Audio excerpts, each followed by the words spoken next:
Kama lango kuu la kibiashara ambalo linaunganisha Tanzania na nchi za kusini mwa Afrika, hasa kupitia mpaka wa Tunduma, mkoa wa Songwe una mchango mkubwa sana katika uchumi wa taifa letu. Lakini hata hivyo, ukuaji huo wa uchumi wa taifa letu unakuja na changamoto mbalimbali.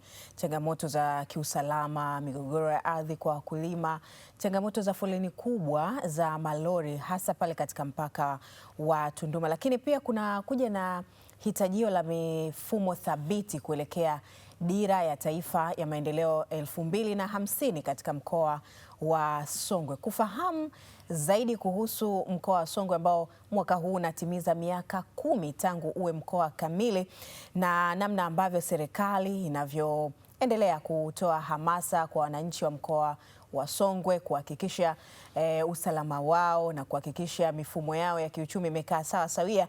Tunaye hapa msimamizi mkuu wa mkoa wa Songwe na huyu ni mkuu wa mkoa wa Songwe Mheshimiwa Jaber Omar Makame ambaye tajadili naye mengi kuhusu mkoa wa Songwe. Karibu sana. Asante sana. Karibu sana mkuu. Shukrani sana na kushukuru sana.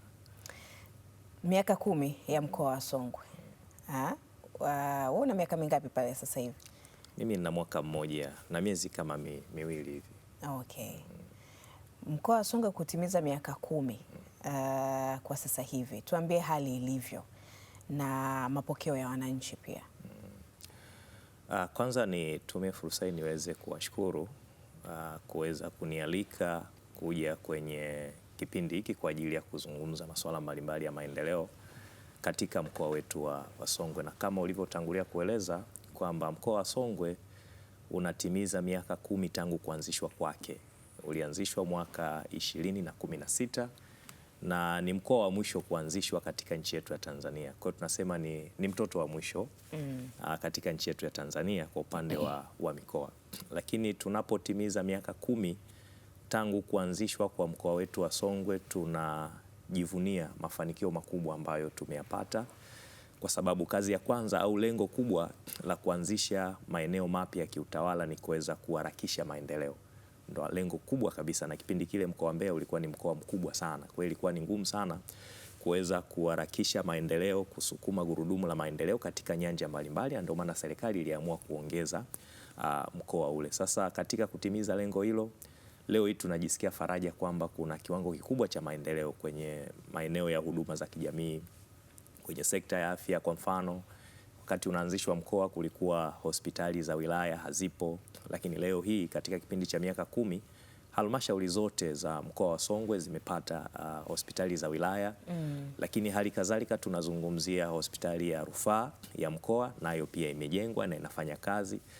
Lakini jitihada hizi za kuweza kukabiliana na changamoto za vifo zinazotokana na uzazi kwa upande wa wanawake pamoja na watoto, miongoni mwa mikoa ambayo inafanya kazi mzuri sana ni mkoa wetu wa Songwe. Madaktari wetu na watoa huduma za afya katika vituo vyote vya kutolea huduma za afya wanafanya kazi kubwa sana, na ndio jambo ambalo limepelekea hata Mheshimiwa Rais, kama mtakumbuka, mwaka jana mwezi wa kwanza alitambuliwa na taasisi ya Bill and Melinda Gates Foundation na akapewa ile tuzo kwa kuwa kinara katika jitihada hizi za kukabiliana na changamoto za vifo vinavyotokana na mama na pamoja na watoto, ambavyo vifo vinavyotokana na uzazi. Kwa hiyo mkoa wetu pia ulichangia sana katika jambo hilo. Lakini kwenye upande wa huduma za maji safi na salama tumefika kwenye hatua kubwa, ingawa bado hatujamaliza changamoto, kwa sababu yako baadhi ya maeneo ambayo huduma za maji safi na salama bado hazijafika. Lakini kwa upande wa vijijini tumefika zaidi ya 82% kwenye upatikanaji wa maji safi na salama, na kwenye upande wa mjini tumefika zaidi ya 60%. Lakini tunayo miradi ya zaidi ya bilioni 150 ambayo inaendelea, na tukaikamilisha miradi hiyo tutaweza kufikia lengo la kuweza kufikia ile adhima Mheshimiwa Rais ya kumtua mama ndoo kichwani. Lakini kwenye miundombinu ya barabara, kama tunavyojua kwamba miongoni mwa mambo muhimu sana ambayo serikali ya Dr. Samia Suluhu Hassan inafanya kazi kubwa sana ni kwenye eneo la kuwezesha ujenzi wa miundombinu ya barabara, lakini hasa barabara za vijijini, kwa sababu kule ndiko uzalishaji kwa kiwango kikubwa sana unafanyika. Lakini uzalishaji kwenye sekta ya kilimo, mkoa wetu ni miongoni mwa mikoa ambayo inategemewa sana kwenye uzalishaji wa chakula. Okay. Kwa hiyo miundombinu ya barabara zile ambazo zinahudumiwa na TARURA, zile zinazohudumiwa na TANROADS. Lakini ukienda kwenye upande wa umeme, sasa hivi hatuzungumzi umeme kwenye vijiji, Sasa hivi tunazungumza umeme kupeleka kwenye vitongoji, na tumefikisha umeme kwenye zaidi ya vitongoji 80%. Mpaka baada ya miaka kama mitatu hivi tutakuwa tumemaliza kupeleka umeme kwenye vitongoji vyote. Kwa hiyo kwa ujumla wake kiwango cha maendeleo kwa upande wa mkoa wetu wa Songwe kwenye kipindi cha miaka 10 tangu kuanzishwa kwake ni kikubwa sana, na wananchi ni washukuru sana kwa kazi kubwa ambao wanaifanya, kwa sababu wao wamekuwa ni msaada mkubwa katika kuchochea jitihada za maendeleo ambazo tumekuwa tukizipata katika mkoa wetu wa Songwe. Sawa kabisa mkuu. Tuzungumze pia kuhusiana na kabla tujaangalia fursa, angalau tuone namna ambavyo pia mmekuwa mkikabiliana na changamoto ambazo zimekuwepo ndani ya mkoa. Kwa mfano tunafahamu kwamba Songwe ni sehemu ambayo ina wakulima wengi zaidi, pia watu wanafanya biashara, kwa mfano kwenye maeneo kama vile Tunduma. Kuna changamoto mbalimbali ambazo zipo, lakini kubwa ambacho kinawapa shida na ambacho kimekuwa kikizungumziwa ni miundombinu hasa ambayo inaunganisha maeneo mbalimbali, miji midogo mbalimbali katika mkoa. Hili tangu umeingia umefanya nini kuhakikisha kwamba kunakuwa na miundombinu ya barabara ambayo inawezesha hizi shughuli kufanyika? Kama ulivyotangulia kueleza, mkoa wa Songwe ni mkoa wa kibiashara kwa sababu tupo katika mpaka na tunasema ndio lango kuu la SADC. Lango kuu la SADC tunazungumzia mahusiano yetu ya kibiashara, kiuchumi kati ya Tanzania na nchi mbalimbali za SADC yanapitia kupitia mpaka ule wa Tunduma. Kwa hiyo kuna shughuli nyingi sana za kibiashara ambazo zimekuwa zikifanyika katika mkoa wetu wa Songwe. Lakini tunazungumzia mzigo ambao unapokelewa pale kwenye bandari ambao unaingia Tanzania kupitia bandari ya Dar es Salaam. Na kwa mujibu wa takwimu, nilikuwa namsikia waziri wa uwekezaji Mheshimiwa Profesa Kitila Mkumbo kutoka mwaka 21 mpaka sasa hivi ongezeko la mzigo ambao unaingia Tanzania tumefikia tani milioni 39. Lakini kwenye hizo tani milioni 39, 75% ya huo mzigo unapita kwenye mpaka wa Tunduma kuelekea nchi za SADC. Kwa hiyo mkoa wa Songwe au mpaka wetu ule ni kama kisaidizi cha bandari ya Dar es Salaam. Mizigo ikiacha kupita pale kwa wiki moja, manake hata utendaji kazi wa bandari yetu itakuwa ni mgumu, lakini hata kiwango cha foleni itakuwa ni kikubwa. Kwa hiyo ni mkoa ambao unategemewa sana kwenye kurahisisha biashara katika nchi yetu ya Tanzania. Swala la miundombinu ya barabara ni jambo la msingi sana katika kuwezesha na kurahisisha biashara iweze kufanyika. Kwenye upande wa zile barabara ambazo zinaunganisha vijiji, kata na tarafa, tunashukuru sana kwa sababu uwekezaji mkubwa sana unafanyika na serikali na bajeti imeongezeka, hususan bajeti ya TARURA. Jambo la kwanza ambalo alilifanya Mheshimiwa Rais wakati anaingia madarakani ni kuongeza bajeti ya TARURA. Sisi mwaka 21 tulikuwa tunapata bajeti chini ya bilioni 10 kwa mkoa mzima.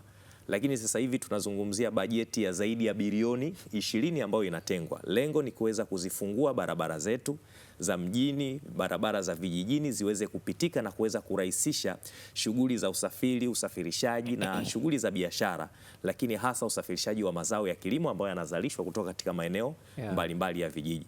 Lakini tuna barabara zetu zile kuu, hususani barabara ya Tazam, barabara ya Zambia, barabara ya Tanzania Zambia ambayo ndio inayotumainiwa na kutegemewa sana kwa ajili ya huduma za usafirishaji wa mzigo wote ambao unatoka kwenye bandari ya Dar es Salaam.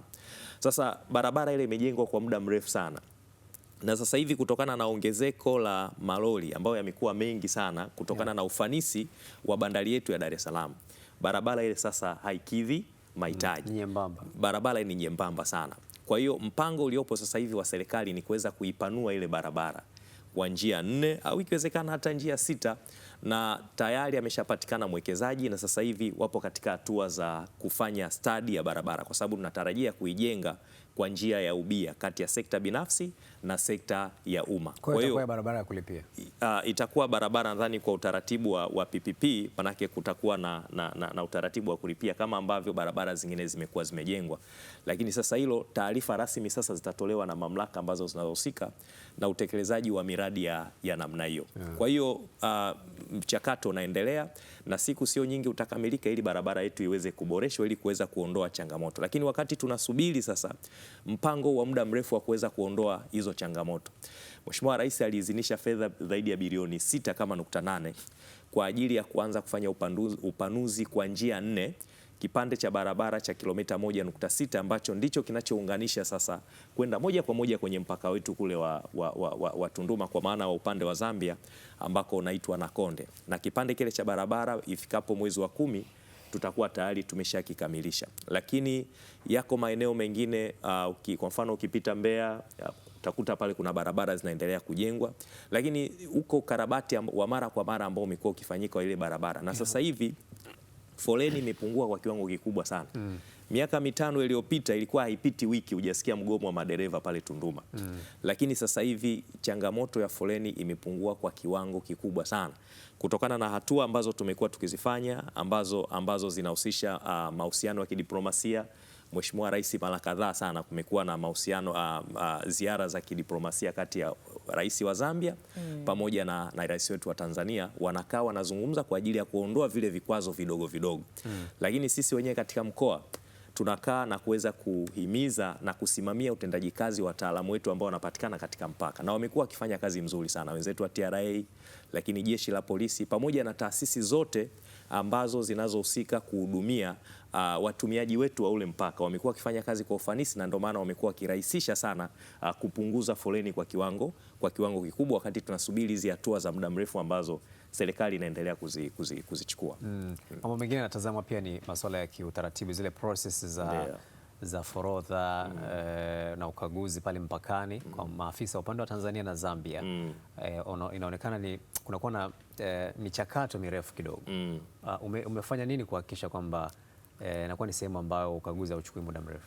Na kwenye hilo eneo kwanza, kwa changamoto ambayo nyingine ambayo ilikuwa inachangia kuchelewesha uvukaji wa mpaka, upande wa pili wenzetu walikuwa hawafanyi kazi masaa 24. Vifaa vyao vya kufanyia kazi hususan skana ilikuwa haina uwezo mkubwa sana, wakati upande wa Tanzania sisi vifaa vyetu ni vya kisasa na vilikuwa vina uwezo mkubwa sana. Lakini tunashukuru wamefanya maboresho na sasa hivi hiyo changamoto imeondoka, haipo tena hiyo changamoto. Lakini wakati mwingine ilikuwa ni utendaji kazi tu wa maafisa wetu, eza kwa upande wa wenzetu au kwa upande wetu huku Tanzania.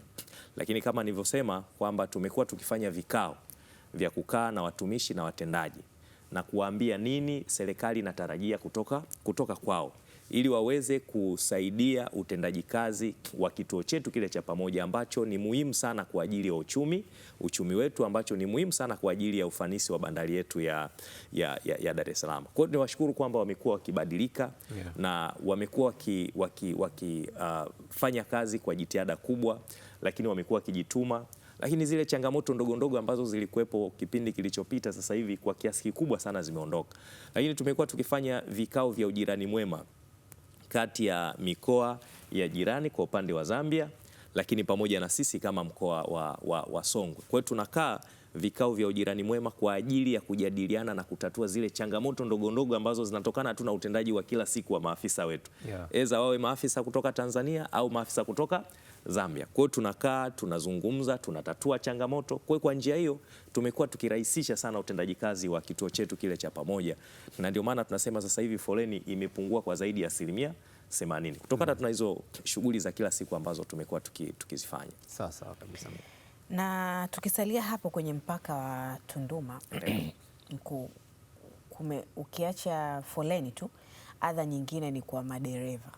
Madereva maisha yao ya pale, usalama wao wakiwa pale, upatikanaji wa chakula ambacho ni salama, upatikanaji wa maeneo ya kujihifadhi, vyoo ambavyo viko salama, ni mambo ambayo yalikuwa yakilalamikiwa kwa muda mrefu. Hali ipoje kwa sasa hivi? Hali sasa hivi ni mzuri, na ndio maana hata usikii hayo malalamiko kutoka kwa madereva. Halmashauri ya Tunduma wanafanya kazi kubwa sana, wanafanya kazi nzuri kwa ajili ya kuweza kurahisisha mazingira, kwa sababu shughuli hizo za kuvuka mpaka, miongoni mwa mafanikio au faida zinazopatikana ni kwa halmashauri kuweza kukusanya mapato.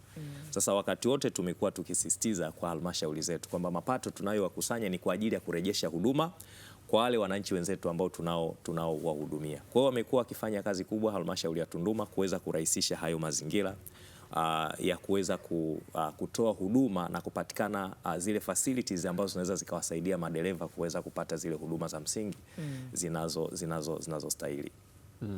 Sawa. Mkuu wa mkoa, tuzungumzie pia kuhusiana na biashara ambazo zinafanyika. Tunafahamu kwamba kwa mfano maeneo miji kama Tunduma ni miji ambayo inakuwa kwa kasi sana. Na wakati tunazungumzia kuhusu dira tunakumbuka kwamba 70% inapaswa kutoka sekta binafsi. Yani kufikia lengo la kupata uchumi wa dola trilioni 1. Tunatamani kuona miji mingine mbali na Tunduma ikiwa ya kibiashara zaidi, lakini biashara zikifanyika katika mtindo wa tofauti. Kwa mfano sasa hivi tunazungumza kuhusu biashara zifanyike saa 24, lakini pia biashara zijikite zaidi kwenye cashless, kwa maana ya kwamba watu wasitembee na fedha na vitu kama hivyo. Unafanya nini ama unaweka utaratibu gani kutengeneza mazingira kama hayo? Na kama ulivyotangulia kueleza kwamba tunakwenda kwenye utekelezaji wa dira ya maendeleo ya taifa 2050, dira ambayo imeweka malengo makubwa sana. Sisi kama taifa wa Tanzania tukiongozwa na rais wetu Mheshimiwa Dr. Samia Suluhu Hassan tumeweka malengo makubwa ya kuweza kufikia uchumi wa dola trilioni 1. Lakini tufike kwenye nchi ya kipato cha kati ngazi ya juu, lakini kwa wastani wa pato la kila Mtanzania tufike sio chini ya dola 7,000 kwa mwaka. Sasa haya ni malengo makubwa, lakini utekelezaji wake 70% tunaitegemea sekta binafsi, 22% tunategemea mashirika ya umma, 8% tunategemea serikali kuu. Na wakati anazindua dira, Mheshimiwa Rais alisema kwamba ili tuweze kufikia haya malengo tunahitaji kubadili fikra, yani tunahitaji mabadiliko ya fikra ya kiuongozi na kiutendaji. Tutoke kufanya kazi kimazoea, twende tufanye kazi isivyokuwa kawaida. Tutoke kwenye business as usual, twende kwenye business unusual. Sasa katika mazingira hayo, manake sisi kwa upande wetu katika mkoa ni lazima tubadili fikra zetu za kiutendaji. Kwanza kwenye kurahisisha mazingira bora ya uwekezaji, kuvutia uwekezaji kwa sekta binafsi ya ndani, lakini hata kwa sekta binafsi ya nje, waweze kuwekeza na hivyo kuweza kuchochea ukuaji wa uchumi, kutoa ajira, kuchangia upatikanaji wa mapato ya serikali, pamoja na kuweza kuchochea ukuaji wa uchumi kwa ujumla wake. Lakini mkoa wa Songwe ni mkoa wa mpakani kama nilivyotangulia kueleza. Tunawahudumia Wazambia wengi sana, tunawahudumia Wakongo wengi, tunahudumia nchi zingine kutoka kwenye nchi za SADC. Tuna wafanyabiashara wanatoka Zambia wanakuja Kariakoo kuja kufuata huduma mbalimbali za kibiashara. Kuna wafanyabiashara wanatoka Kongo wanakuja Kariakoo kwa ajili ya kufuata huduma mbalimbali za kibiashara. Sasa mpango wetu kama mkoa, tuna mradi pale wa kujenga, kwa muda mrefu umekuwa ukizungumzwa kujenga bandari kavu. Lakini baada ya kukaa na wenzangu tukatafakari, tukasema tusiishie tu kujenga bandari kavu, kwa sababu eneo ambalo limetengwa ni eneo kubwa sana, bali tujenge sasa kituo cha kimataifa cha biashara, usafiri na usafirishaji, ili tuweze kutumia fursa tuliokuwa nayo ya mpakani. Badala ya wafanyabiashara kutoka Zambia wakaja Kariakoo. Kariakoo sasa hivi imejaa, Dar es Salaam sasa hivi imejaa. Waishie katika mkoa wetu wa Songwe, waishie pale Tunduma kwa ajili ya kupata biashara, kufanya biashara zao. Wanaotoka Malawi, tunapakana pia na nchi ya Malawi, waje pale Tunduma. Wanaotoka Kongo waje pale Tunduma. Kwa hiyo kuna uwekezaji mkubwa wa zaidi ya bilioni 300 ambao unakwenda kufanyika, na mwekezaji ameshapatikana. Tunakamilisha taratibu za mwisho, na ule mradi tutautekeleza kwa njia ya PPP, ili tuweze kuchangamsha mji wetu wa Tunduma na tuweze kusaidia kuweza kuchochea maendeleo. Lakini pia tunafanya uwekezaji kwenye sekta ya umeme, kwa sababu miongoni mwa mambo ambayo yanachochea sana uwekezaji na kuweza kurahisisha ukuaji wa uchumi na kufanyika kwa shughuli za biashara ni umeme. Na mkoa wetu wa Songwe ulikuwa bado haujaunganishwa kwenye gridi ya taifa, lakini kuna mradi ambayo ndani ya mwaka huu unakamilika, lakini kuna mradi mwingine ambao tunaweza kutekeleza wa zaidi ya bilioni 100 ambao unakwenda kusaidia wilaya za kiuwekezaji kama vile Songwe ambazo zinafanya shughuli za madini kwa kiwango kikubwa kuweza kupata umeme wa uhakika. Lakini sambamba na hayo, hivi karibuni tunakwenda kufanya jukwaa la dira katika mkoa wetu wa Songwe, kwa sababu kazi ya kuandika dira imeshakamilika, na hivi karibuni tuliona Mheshimiwa Rais alizindua nyenzo za utekelezaji wa dira. Sasa utekelezaji wa dira ni huko kwenye ngazi ya chini, ngazi ya mikoa, kwenye ngazi ya wilaya. Kwa upande wetu kama mkoa tumejipanga, tunakwenda kufanya jukwaa ambalo tunakwenda kuwaleta pamoja kuanzia watendaji wa kata kwenye kata zote za mkoa wa Songwe madiwani ambao ndio wanahusika na mambo ya kutunga sheria kwenye mabaraza ya madiwani na kufanya maamuzi, lakini wakuu wa idara na vitengo, wakurugenzi, wakuu wa wilaya, pamoja na wakuu wa taasisi zote kwenye sekta ya umma, lakini hali kadhalika wadau wa sekta binafsi, tunakwenda kukaa pamoja tuielewe dira ya maendeleo ya taifa, maudhui yake, lakini hali kadhalika wajibu wetu sisi ni nini kama mkoa, wajibu wa halmashauri zetu ni nini, wajibu wa kata, hali kadhalika vijiji kwenye utekelezaji wa dira, lakini wajibu wa sekta binafsi katika mkoa wa Songwe ni nini kwenye utekelezaji wa dira ya maendeleo ya taifa. Lakini tunakwenda kujikita pia kuangazia aina ya uongozi ambao unaohitajika ili kuweza kutekeleza dira ya maendeleo ya taifa, kwa sababu Mheshimiwa Rais amesema kwamba lazima tubadilike kifikra katika uongozi na kiutendaji ili tuweze kufikia malengo makubwa tuliojiwekea katika dira.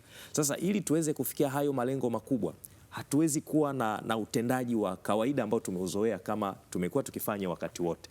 Kwa hiyo lazima tuwajengee uwezo wataalamu wetu, viongozi, watendaji kwenye mkoa mpaka kwenye kata juu ya uongozi wa kimkakati unaohitajika kwenye kutekeleza dira ya maendeleo ya taifa. Sasa haya yote tunakwenda kuyafanya, lengo ni kuweza kuchochea ukuaji na ufanyikaji wa biashara, ikiwemo kama ulivyosema biashara ambayo hatutumii kesh. Sasa hivi baki uwekezaji kwenye mambo ya teknolojia kwenye dira yamezungumzwa sana mambo ya dijitali kwenda kwenye uchumi wa kidijitali. Mkoa wa Songwe pia miongoni mwa uwekezaji mkubwa ambao unafanyika ni kwenye eneo hilo la dijitali, lakini uwezeshaji wa miundombinu ya mawasiliano. Kila kijiji ambacho unachoenda sasa hivi katika mkoa wetu wa Songwe, hakuna kijiji ambacho utakwenda ukakosa kupata huduma za internet, ukakosa kupata huduma za mawasiliano. Na upatikanaji wa huduma hizi za internet, mawasiliano ndio yanarahisisha sasa shughuli zingine za kibiashara ambazo zimekuwa zikifanyika. Kwa hiyo tumejipanga na tunaendelea kujipanga kuhakikisha kwamba tunakwenda sambamba na malengo yaliyowekwa katika dira ya maendeleo ya taifa. Hapo kwenye uwekezaji Jaber, Songwe mna mtaji mkubwa sana ardhini. Kuna makaa ya mawe lakini kuna gesi ya helium kule Mbozi, kuna chemchem za maji ya moto, kuna mpaka madini adimu, critical minerals. Okay. Madini adimu duniani. Tanzania hapa anapatikana katika mkoa wa Songwe. Katika mkoa wa Songwe. Yes. Chemchem za moto umenikumbusha. Kuna chemchem maporomoko, mfano maporomoko inaitwa Luika ile. Luika, mto Momba, Mpona pale. Kweli. Mto Songwe pia. Fikiri na penyewe pale kuna chemchemi za moto pale. Yaani Songwe na chemchemi za moto. Zipo. Ukienda na mayai pale wewe unaweka tu kwenye chemchemi unaja kwa shamba. Hizi rasilimali ambazo zinatoka ardhini kwa mkoa wa Songwe tunaweza kuzikimbilia vipi ikiwa ni sehemu nzuri ya uwekezaji? Mkoa wa Songwe miongoni mwa fursa za kimkakati zilizopo ni kwenye sekta ya madini. Kama ulivyozungumza tayari serikali imeshaingia mkataba na mwekezaji kwa ajili ya kuanza kuchimba hiyo ni madini ya gesi ya helium. Na siku sio nyingi tutaanza kuona kazi imeanza kufanyika, lakini tuna madini ya dimu ambayo yanapatikana katika wilaya ya Songwe na tayari taratibu za mwisho zinaendelea kwa ajili ya kuanza kuchimba yale madini ya dimu, lakini kuna makaa ya mawe kama ulivyosema, lakini tuna dhahabu inachimbwa kwa kiwango kikubwa, na tunashukuru sana kutokana na sera rafiki na mageuzi makubwa ambayo yamefanywa katika sekta madini chini ya kaka yangu Mheshimiwa Anthony Mavunde akitekeleza maono na malengo ya rais wetu Mheshimiwa Dr. Samia Suluhu Hassan. Mkoa wetu unanufaika sana kwenye sekta ya madini, sababu kama mnavyojua sasa hivi haya makampuni ambayo yanakwenda kufanya uwekezaji kwenye madini, serikali wanakuwa na umiliki kwenye hayo makampuni. Kwa hiyo mkoa wetu umekuwa ukipata manufaa makubwa sana katika fursa hizi za madini. Kwa hiyo matajiri wa dhahabu sio tu Katoro. Sio tu Katoro, ingawa wanaweza wakatofautiana kiwango cha upatikanaji wa rasilimali za dhahabu lakini pia na Songwe wapo. Hivi Songwe wa Katoro na Songwe matajiri wa Songwe wamekuwa hawana kelele sana. Hivi Songwe matajiri wanapatikana hasa wapi mkuu? Karibia kwenye wilaya zote wapo, kwa sababu ukienda Katoro ya Songwe Katoro ya Songwe ni Songwe, wilaya ya Songwe ambako kuna maeneo panaitwa Mkwajuni na Saza. Huko sasa ndiko kuna shughuli za uchimbaji wa dhahabu unafanyika kwa kiwango kiwango kikubwa. Okay. Lakini ukienda Tunduma unawakuta matajiri wengine ambao ni wafanyabiashara ambao wamekuwa wakinufaika na shughuli za biashara za pale na pale mpakani. Ukienda Ileje kule wako matajiri ambao wanajikita kwenye sekta ya kilimo. Ukienda Mbozi wako matajiri pale wa kahawa. Kwa sababu Songwe miongoni mwa shughuli ambazo zinafanyika kwa kiwango kikubwa sana ni shughuli za kilimo cha mazao mbalimbali ikiwemo kahawa. Kwa hiyo wanapatikana pale Mbozi. Okay. Kwa hiyo ukienda Momba kule unakuta matajiri wa kilimo kwenye mpunga ambako ndo mchele bora kabisa Tanzania. Unajua unapatikana Songwe. Yaani mchele bora Tanzania watu unajua Mbeya ni kwa sababu mkoa wa Songwe ulikuwa ndani ya mkoa wa Mbeya. Lakini uzalishaji wa mpunga ambao ni bora ulikuwa unafanyika Songwe. Kwa hiyo baada ya kugawa Mbeya ikapatikana mkoa wa Songwe, bado ile dhana ya mchele wa Mbeya, ile brandi ya Mbeya bado imebakia Mbeya. Lakini mchele bora kabisa, mpunga bora kabisa unapatikana katika mkoa wa Songwe, unaitwa mpunga au mchele wa Kamsamba. Na kinachofanyika, wafanyabiashara kutoka mikoa mbalimbali ikiwemo Mbeya wanakuja wananunua, wakienda kwao wanaukoboa, wanaufanyia branding kwa majina yao. Kumbe hata Mbeya wananunua bwana. Mbeya wengi wafanyabiashara. Wewe nenda Mbeya kanunue mchele, watakuuliza unataka mchele gani? Na mchele ambao gharama yake ni kubwa sana ni mchele wa Kamsamba. Ambao unapatikana kwenye bonde la Kamsamba lililopo kwenye halmashauri ya Momba, wilaya ya Momba na mkoa wa Songwe. Sasa unaibrand vipi hiyo Kamsamba? Tunajitahidi sasa hivi kuweza kulizungumza sana hili jina la Kamsamba. Ndio maana tunapokuja kwenye media tunazungumza jina la Kamsamba uweze kujua. Tukienda madukani tunabeba na nipe mchele wa Kamsamba. Lakini tumewezesha vikundi vya kina mama pamoja na vijana, tumewapatia mikopo, wameweka viwanda kule kwa ajili ya kukoboa na kuweka brand ile yenye chapa la jina halisi ya Kamsamba. Unaiona Songwe ikiwa hub ya kibiashara ya nyanda za juu kusini? Kabisa. Sio tu nyanda za juu kusini, lakini hub ya kibiashara katika ukanda wa SADC. Kama tunavyoona kwamba tuna kituo cha kibiashara pale Ubungo cha Afrika Mashariki. Mpango wetu tunataka tuwe na kituo cha kimataifa cha kibiashara cha ukanda wa SADC na kipatikane katika kwenye mkoa wa Songwe, na kupitia uwekezaji ambao tunakwenda kufanya wa hicho kituo cha kibiashara na usafiri na usafirishaji katika ukanda wa SADC. Lengo letu tuweze kuhudumia mikoa ya nyanda za juu kusini, mikoa ya Katavi, mikoa ya Rukwa, lakini hali kadhalika na nchi zile za jirani, Malawi, Kongo, Zambia, pamoja na nchi zingine ambazo zimekuwa zikinufaika na ule mpaka wetu. Kwa hiyo uwekezaji ambao unafanyika ni mkubwa, lakini uboreshaji wa hii miundombinu ya barabara, lakini upatikanaji wa nishati ya umeme ya uhakika pamoja na mazingira mengine ya kuvutia uwekezaji. Na uona kabisa mkoa wa Songwe unaenda kuwa miongoni mwa mkoa ambao unaenda kupata mafanikio makubwa sana ya maendeleo. Kama ilivyo kwenye rekodi kwa miaka mingi, vijana wengi nchini Tanzania wamekuwa wakiamini kwamba Dar es Salaam ndio sehemu ambako kuna funguo za mafanikio ya maisha yao. Unawapa vipi sababu ya vijana wa Songwe kwamba wanaweza wakabaki Songwe na wakafanikiwa? Kwanza sasa hivi unajua hiyo dhana ya kuamini kwamba mjini ndio sehemu pekee ya mafanikio. Vijana sasa hivi tunaanza kuiondoa ni kwa sababu ya uwekezaji mkubwa ambao unafanywa na serikali katika swala zima la maendeleo vijijini. Zamani ilikuwa ni ngumu sana, ukienda kukaa kijijini unakuta huwezi kuangalia TV, mtandao kwenye simu huwezi ukapiga simu, umeme hakuna. Lakini sasa hivi hayo mambo tunaondoka. Yaani swala la huduma za kijamii vijijini zimeboreka kwa kiwango kikubwa. Umeme kwenye kila kijiji upo, huduma za internet zinapatikana. Kwa hiyo yale maisha ambayo unaweza ukaishi mjini pia unaweza ukayaishi hayo maisha vijijini. Kwa hiyo kutokana na maboresho ya huduma za kijamii, watu sasa hivi wanaona hakuna sababu yoyote ya kukimbilia mjini kwa sababu tu ya kuanza kufuata huduma bora. Lakini hali kadhalika fursa zilizopo kwenye upande wa vijijini hususan kwenye sekta ya kilimo, na serikali imefanya kazi kubwa sana kuweza kufanya uhamasishaji wa vijana kuweza kuingia kwenye sekta ya kilimo, na kuna mwitikio mkubwa sana wa vijana kuweza kuchangamkia sekta ya kilimo. Kwa upande wetu wa mkoa wa Songwe tuna vijana wengi sana ambao wanajikita kwenye kilimo. Kienda kwenye Mbozi pale kuna vijana wengi wana mashamba ya kahawa, wamejikita kwenye kilimo cha kahawa. Lakini ukienda Momba kuna vijana wanajikita kwenye kilimo cha mpunga. Lakini sio tu kwenye eneo la kilimo, hata kwenye ule mnyororo wa thamani, kwa sababu tunapozungumzia sekta ya kilimo hatuzungumzii tu kwenda shambani kwenda kulima.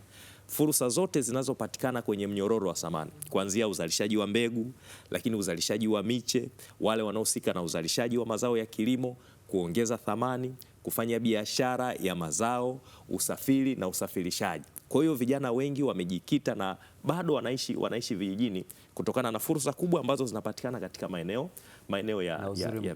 Mkoa ni kijana kabisa, mimi ni kijana na hapo kwenye kilimo, mkuu wa mkoa, Mbozi, Ileje wanalima sana kahawa ambayo ina upekee, kahawa ya Arabica kabisa, kahawa ambayo inauzwa zaidi nje.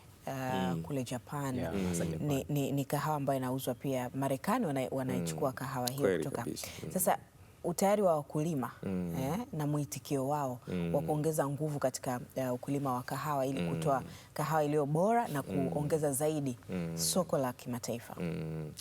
Wakulima wako tayari na wanawekeza kwa kiwango kikubwa, na serikali chini ya rais wetu Mheshimiwa Dr. Samia Suluhu Hassan imewarahisishia sana wakulima kwa kuhakikisha mahitaji ambayo yanayohitajika ili kuweza kuongeza tija na uzalishaji kwenye sekta ya kilimo, kwa sababu changamoto kubwa ambayo imekuwa ikabili sekta ya kilimo ni tija ndogo. Wananchi analima kwenye eneo la ekari moja, lakini mavuno yake ambayo anayapata ni tofauti na kile kiwango ambacho anatakiwa kupata. Sasa kutokana na uwezeshaji uliofanyika, upatikanaji wa pembejeo, tuna mbolea za ruzuku ambazo zimekuwa zikipatikana, mbegu za ruzuku, huduma za utafiti ambazo zimekuwa zimeboreka kwa kiwango kikubwa sana, imewarahisishia sana wakulima kuweza kufanya kilimo bora, lakini na kuweza kuongeza tija kwenye sekta ya kilimo. Lakini miundombinu wezeshi, kwa mfano kwenye zao hilo la kahawa, sasa hivi kutokana na changamoto ya mabadiliko ya tabia nchi, jua limekuwa kali sana. Sasa kahawa pia inahitaji maji kwa kiwango kikubwa sana.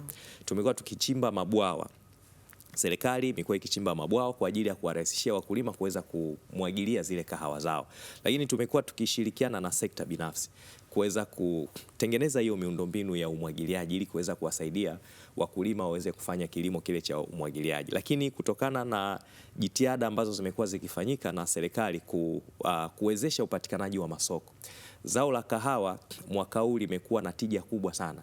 Bei ya kahawa imepanda kutoka kilo moja shilingi 7,000. Mwaka huu mkulima wa Mbozi kule Songwe ameuza kahawa yake kwa shilingi 13,000, zaidi ya shilingi 16,000. Kwa hiyo thamani ya zao la kahawa sasa hivi limeongezeka maradufu. Kwa hiyo wakulima wanawekeza na wanaendelea kuwekeza kuhakikisha kwamba wanaongeza uzalishaji ili waendelee kunufaika, lakini sio tu kwenye kahawa, kwenye mahindi. Mkoa wa Songwe ni miongoni mwa mikoa ambayo inategemewa katika taifa letu la Tanzania kuweza kuzalisha na chakula cha kutosha kwa ajili ya kulisha taifa, lakini pia kulisha bara la Afrika. Mahindi sisi tunazalisha, uzalishaji wetu sisi wa mazao ya chakula ni almost tani milioni 1.6, lakini mahitaji yetu ya chakula ni kama tani 300,000. Kwa hizo tani zingine zote zinazobakia ni kwa ajili ya kuwasaidia Watanzania wengine, lakini kwa ajili ya kuwasaidia wananchi wenzetu kwenye bara letu la Afrika, sababu sisi tuko mpakani. Wako wananchi wengi kutoka Zambia, Kongo pamoja na maeneo mengine, wanategemea kupata chakula kutoka kwenye mkoa wetu wa Songwe. Tuambie kuhusu utalii pale Songwe. Jo, kuna mikoa ambayo ukisikia utalii Tanzania utafikiria Arusha, utafikiria Morogoro na Mara kule Serengeti. Morogoro nayo pia inafikiria. Morogoro Mikumi. Morogoro ni miongoni mwa mikoa mikubwa. Siku nyingine mwalikeni Mheshimiwa Malima aje kuambia kuhusiana na utalii. Kwa sababu alikuwa pale Gairo ana ushuhuda. Kabisa, Morogoro na nyinginezo. Yes. Pale Songwe mna sehemu za utalii, kile Kimondo, kule Mbozi kuna mapango ya Amboni Kusini, na sehemu nyingine chemichemi za moto, maporomoko ya maji. Ni kweli kwenye sekta ya utalii mkoa wetu pia ni miongoni mwa mikoa ambayo ina fursa hizo za utalii. Umezungumza hapa Kimondo ambacho ni miongoni mwa vimondo 10 duniani ambavyo ni vikubwa, na kile kina ukubwa wa tani 16, lakini asilimia Kimondo chetu kina upekee ukilinganisha na vimondo vingine duniani kwa sababu kila 90% ni chuma. Kienda pale na shilingi na inanasa hivi. Kwa hiyo 90% ya kile kimondo ni chuma, na tumekuwa tukipokea wageni wengi ambao wanakuja pale kwa ajili ya kuja kuangalia kile kimondo. Lakini kama tulivyosema, tuna hizo chemchem za maji ya moto ambayo ukienda pale na yai wewe unakiweka tu pale, yai lako linakuwa tayari kwa ajili ya kula. Lakini tuna fursa za utalii wa uwindaji wa wanyama. Tunayo mapori yetu kule ya akiba ya Kwati na Piti ambayo kuna wanyama wa aina mbalimbali. Wako watu wanakuja kuangalia wanyama, lakini wako wengine wanakuja kufanya shughuli za utalii. Lakini hali kadhalika kuna mapango kule ya popo, kuna vile kuna maporomoko ya maji, lakini tuna misitu yetu ya hifadhi ambayo ni rafiki kwa ajili ya kufanya utalii wa ekolojia. Sababu sasa hivi unajua, pamoja na kufanya utalii wa kuangalia wanyama, watu sasa hivi utalii wa ekolojia, kwenda kwenye misitu kwa ajili ya kwenda kufanya matembezi ya kwenye misitu, kufanya shughuli za burudani kwenye misitu, pamoja na shughuli zingine za utalii wa namna hiyo, kwa hiyo zimekuwa zikifanyika kwa kiwango kikubwa. Lakini tuna fukwe kule ambazo zinatokana na ziwa Rukwa ambalo pia limeingia katika mkoa wetu wa Songwe, hususan katika wilaya za Momba pamoja na wilaya za Songwe. Sasa hivi mpango uliopo ni kufanya uwekezaji wa kutosha katika maeneo ya kando lile la ziwa ili kuweza kuvutia shughuli za utalii ziweze kufanyika kwa kiwango kikubwa sana. Lakini kuna utalii wa kitamaduni. Kuna tamaduni kule za makabila ambao yanapatikana katika mkoa wetu wa Nyiha, ambao wanapatikana katika mkoa wetu wa Songwe. Kuna utalii wa kitamaduni ambao pia mara kadhaa watu wamekuwa wakifanya utalii wa namna hiyo. Na kule kwenye hifadhi ya taifa ya Nyika kuna maua kuna sisi mashabiki wa maua, kuna maua mazuri ya kipekee kabisa, ndio ya njano. Kumbe ya njano tena? Ni ya njano. Hamna mekundu?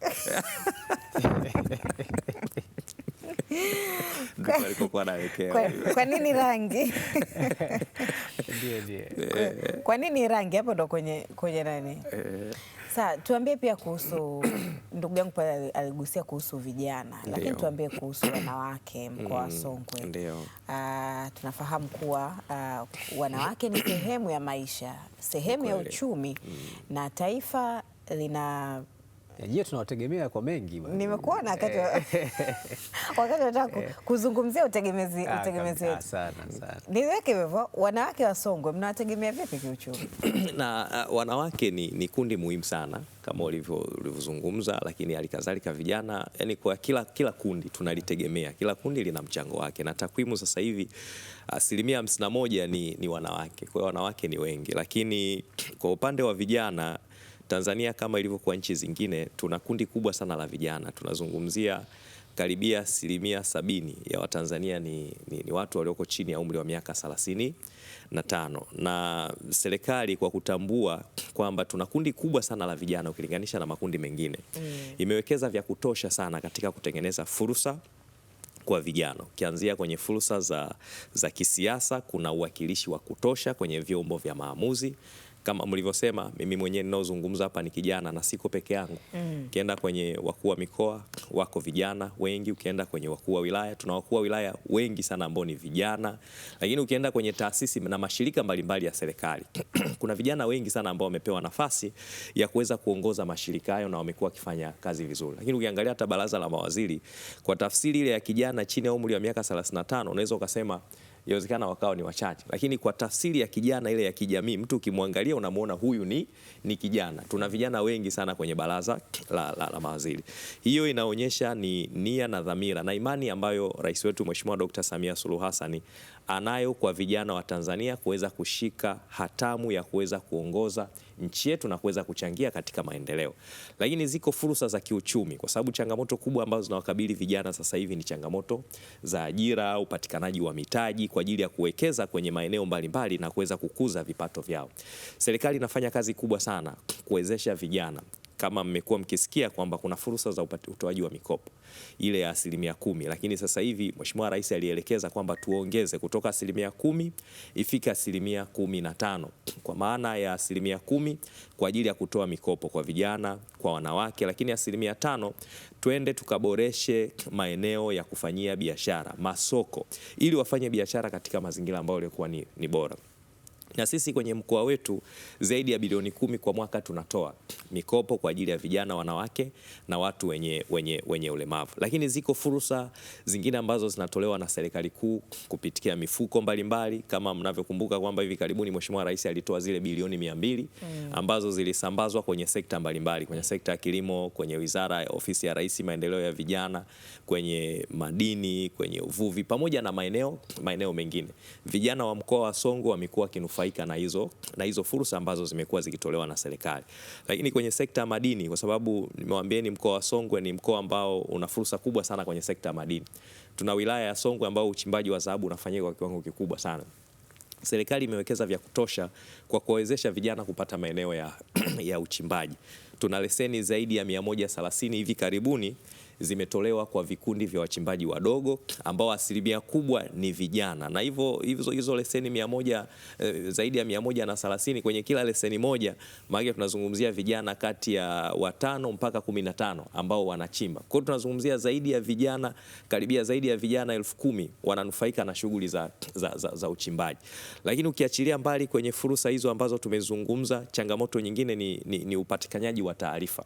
Ili kuweza kuwasaidia vijana kupata taarifa, hivi karibuni tulimaliza programu ambayo tuliita Vijana na Wanawake Fursa Forum, na bahati nzuri swali lenu lililenga vijana na wanawake. Kupitia zile forums tulikuwa tunakwenda kwenye kila halmashauri, tulikutana na vijana zaidi ya 1,000 kwenye kila halmashauri, tukiwa na timu ya wataalamu wa fedha, wataalamu ambao wanahusika na mambo ya uongozi, wataalamu wa ujasiriamali, lakini wataalamu wa masuala ya saikolojia kwa ajili ya kuwasaidia vijana kuweza kubadilisha fikra na mtazamo na waweze kuzichangamkia fursa mbalimbali. Kwa hiyo tuliwajengea uwezo vijana kwenye halmashauri zote, zaidi ya vijana 10,000 tuliwafikia kwa ajili ya kuwapatia hiyo elimu ili waweze kuziona fursa, wazichangamkie, lakini wawe na maarifa ya kuweza kufanya uwekezaji, waweze kukuza mitaji yao ambayo wamekuwa wakiipata na kuwekeza katika shughuli mbalimbali za kiuchumi. Na hao vijana pia wanahusika vipi pia kwenye michezo? Good luck.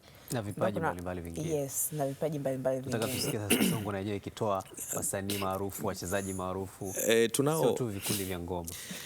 Kwenye upande wa sekta ya michezo, kwa sababu ni sekta ambayo ni moja miongoni mwa sekta za kipaumbele kwa serikali chini ya rais wetu Mheshimiwa Dr. Samia Suluhu Hassan, na kutokana na uwekezaji mkubwa ambao umefanyika na serikali, lakini kutokana na kazi nzuri ambayo inafanywa na uongozi wetu wa michezo, Tanzania imepata mafanikio makubwa sana. Klabu zetu za mpira zinafanya vizuri sana katika anga za kimataifa. Timu zetu za taifa zinafanya vizuri sana. Kwa lugha rahisi ni kwamba Tanzania sasa hivi inasomeka kwenye ramani ya dunia, inasomeka kwenye ramani ya Afrika katika sekta ya michezo. Sasa sisi kwenye upande wa mikoa tuna wajibu mkubwa sana wa kuweza kuhamasisha na kutengeneza mazingira bora na rafiki kuhamasisha shughuli za michezo. Tumekuwa tukianzisha michuano na ligi mbalimbali ambazo zimekuwa zikifanyika katika levo za mikoa, kwenye levo za wilaya, lakini uwekezaji sasa kwenye miundombinu ya michezo, kwenye viwanja vyetu vile, kwenye zile shule za msingi na sekondari, lakini kubwa zaidi sasa hivi tuna mpango Songwe tuwe na kiwanja cha mpira ambacho kitatumika na michuano hii ya ligi kuu Tanzania. Sasa hivi tuna mradi, kwenye huu mradi ambao nimeuzungumza wa kujenga kituo cha kimataifa cha usafiri na usafirishaji. Miongoni mwa facilities ambazo tunakwenda kuziweka ni kituo cha michezo. Tunakwenda kujenga uwanja mkubwa kule, lakini tunaenda kujenga viwanja vingine vya basketball, volleyball, facilities za umwagiliaji pamoja. Haipo hiyo timu ya kushiriki ligi kuu. Na Mkwajuni FC kwa shirikisho nafikiri kama nakumbuka vizuri. Yes, zilikuwepo, lakini sasa hivi mpango wetu ni kuweza kufanya uhamasishaji wa kuweza kuona namna tunavyoweza kukuza michezo na tuwe na timu yetu ambayo inaweza kufika angalau kwenye hatua ya kuweza kushiriki kwenye ligi kuu. Lakini kubwa zaidi ni kuweka hiyo miundombinu, kwa sababu lazima tuwe na miundombinu wezeshi ambao vijana wanaweza wakacheza michezo na hatimaye tuweze kukuza vipaji vyao. Songwe ikiwa na timu ndio ataacha kushabikia timu yake. Naomba usihitaji. Yeye mwenyewe anaweza kuhitaja. Ni kweli timu yangu itakuwa ni Songwe. Mkubwa, tunakushukuru sana. Umeongea mambo mengi sana na fursa, changamoto, lakini mambo mnayoyafanya, mipango yenu. Ulitukumbusha, ulituambia kuhusu kongamano la dira ambalo mtalifanya karibuni. Itakuwa tarehe ngapi? Kongamano la dira litafanyika siku mbili. Ni siku ya tarehe 19, ni siku ya tarehe 20 na tunategemea mwezi huu kesho kutwa Jumatano na Alhamisi, na tunategemea waziri wa nchi ofisi ya Rais mipango na uwekezaji Mheshimiwa Profesa Kitila Mkumbo ndo atakuwa mgeni rasmi kwa ajili ya kutufungulia kongamano letu, na litafungwa na waziri wa nchi ofisi ya waziri mkuu TAMISEMI Mheshimiwa Profesa Shemdoe ndio atakuja kufunga hilo kongamano. Na kama tulivyosema ni kongamano ambalo linaleta wadau wote wa sekta ya umma na sekta binafsi takriban 500. Ofisi ya mkuu wa mkoa wa Songwe pale Vwawa pale Mlo ofisi ya mkuu wa mkoa iko Mlo. Kwa hiyo itakuwa ni jukwaa ambalo ni muhimu sana kwa ajili ya kutengeneza mustakabali wa utekelezaji wa dira maendeleo ya taifa, kwa sababu Watanzania wameshasema wanataka Tanzania ya aina gani ifikapo mwaka 2050. Sasa watekelezaji wake ni sisi katika ngazi ya mikoa, ili tuweze kuwa na spidi ile ambayo inayotakiwa katika utekelezaji wa dira, ili tuweze kufikia malengo ambayo Mheshimiwa Rais amesema ya kubadilisha fikra na mtazamo wa kiuongozi na kiutendaji. Lazima tukutane kwa pamoja, tuelewe maudhui ya dira nataka nini, malengo yaliyopo katika dira ni yapi, matarajio ya Watanzania ni yapi, lakini zile nyenzo za utekelezaji lazima kila mmoja tuelewe. Wajibu wa sekta ya umma hususani katika ngazi ya mikoa, wajibu wetu ni nini? Halmashauri zina wajibu gani katika kutekeleza dira, lakini hasa katika kuiwezesha sekta binafsi, kwa sababu kama tunaitegemea kwa 70%, haiwezi ikachangia kwa 70% kama hatuwawezeshi. Kwa hiyo tunakwenda kutengeneza mikakati ya kuiwezesha sekta binafsi katika mkoa wa Songwe ili waweze kuchangia ile 70% ambayo tumewapatia waweze kuchangia katika utekelezaji wa dira maendeleo ya taifa, pamoja na mambo ya uongozi, pamoja na mambo mengine. Kwa hiyo linakwenda kuwa kongamano au jukwaa ambalo litakwenda kutekeleza mustakabali bora kwa ajili ya kufikia malengo ya utekelezaji wa dira maendeleo ya taifa ya 2050. Shukrani sana mkuu wa mkoa, asante sana kwa kuja kuzungumza nasi. Asante sana kaka, good luck na asante sana dada Balkiz. Tunakushukuru sana. Shukrani sana. Ni Jabir Omar Makame, mkuu wa mkoa wa Songwe, na tumezungumza naye mengi kuhusu mkoa wa Songwe, hali ilivyo, miaka 10 ya mkoa wa Songwe, fursa za uwekezaji, hali ya utalii, nguvu ambayo vijana wanapewa, lakini kubwa zaidi ni kuelekea dira ya mwaka 2050.